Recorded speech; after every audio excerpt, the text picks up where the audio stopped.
egan oromiyaati bae yashage kararra bu'e onne koji muda komisiileen qabdu anillee kan dhiiraan qabu jarreen maagaanaa saniyyuun qabdu jechuudha. Maaliif jettee onaan jettee gaafa ijoolleen akkas teettee amma akka jabinaan haasofte kanallee ta'ee akka yookaan dhiironni haasa'u dubartiin biyya arabaa bultiif hin taatu gaafa jedhan dubartiin tiktookii buliif hin taatu jedhani ani natsama kana lukkummaan keessa haasofte na fakkaataa dhiiraaf dhalaalle. Kana maa jettee tokkoffaa namni nama ija namaan argu malee ija ofiin arguuf sammuu ofiin tilmaamu tokkollee ofirraa hin qabu moo akkami? Anamma tiktook kanarra bulaa akka ganama hirribaa ka'e. Tiktookii kanarra osoo fiigu tiktookii kanarra bulaa dubartiin tiktookii bultiif hin taatu gaafa nan jedhu.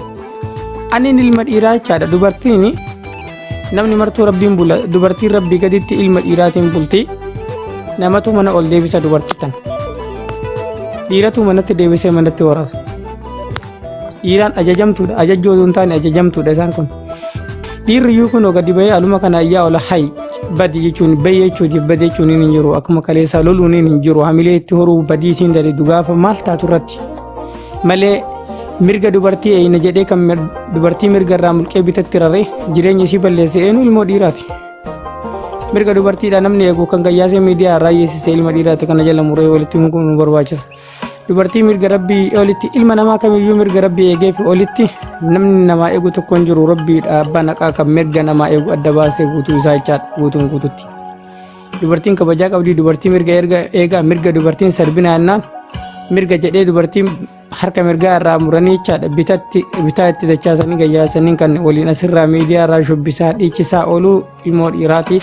Ragaa dhiira tolfattee waan taate dubartiin miidiyaa kanarratti hamilee ittiin dubartii balaaleffannu baay'ee hin qabnu jechuudha. Oduun dubartiin qixxee haasa'uu baanne waan dubartii jilba godhatee nama ittiin haasa'aa oolutu jira. Dubartii jilba godhatee akka kootta dhufeetitti dubartii of keessa galchee kan ittiin iyyaa oolutu jira.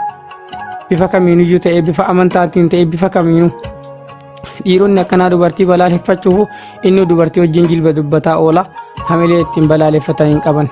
Dubartiin keessummaan eemaramtuudha sheeramamtuudhaan dubartiin akkas eemaramtuudhallee sheeramamtuudhallee waan namni jedheen tadhageettu ta dhiiraan hoogganamtuudha ture.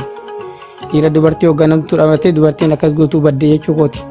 Osoo dhiirri dubartii ajajjuu fi hooggantuu tari badi jechuun akka kaleessa salolata jiraate dubartiin kunniin onneellee ni laafu qalbiillee ni laafu dandeettii ittiin mormulleen qabu ol galu ala ijaajjee alatti gayyaase ilmoo dhiiraan dhiira ofiin jedhuudha jechuu.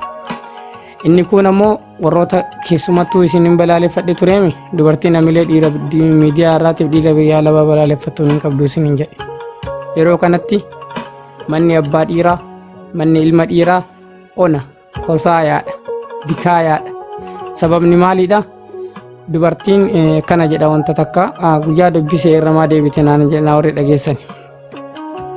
Dubartiin manaan toltii manumaa garbuu sorteetiin dhiiraan soortii dhiirti alumaan toltii alaa diina ishii qolteetiin mirgaan galtii jedhan. Bakka silaa dhiirri dhaabatu mana dhiistee kan gabbaatee bakka dhiirri dhaabate eenyu dubartiidha. Mana hoo eenyu itti hafe dhiirri kaleessa ala jiraataa mireenni alaa waliin deebine isiillee manaa gabbaatee ala jirti manni kosaa'ee dikee ta'ee jira. Kan taifii kan dikee kan kosii ta'ee jira isinii galee ala ijaajjiti jirtillee waan ta'eef bakka dhiirri jiru. Dhiirri yoo isii ala dhiisee ol deebuuf wanta biraa fakkaata. Ishiin itti gabbaatee ala dhaabatti jechuudha. Kanaaf iyyuu manni ni kosaa'ee miree dubartiin mana hin jirtu. Dhiira keessa dhaabattee dhiira ol deebisuuf dhiira miidiyaa irraa balaaleffatti bakka dhiiraa dhaabattee dhiira balaaleffatti bakka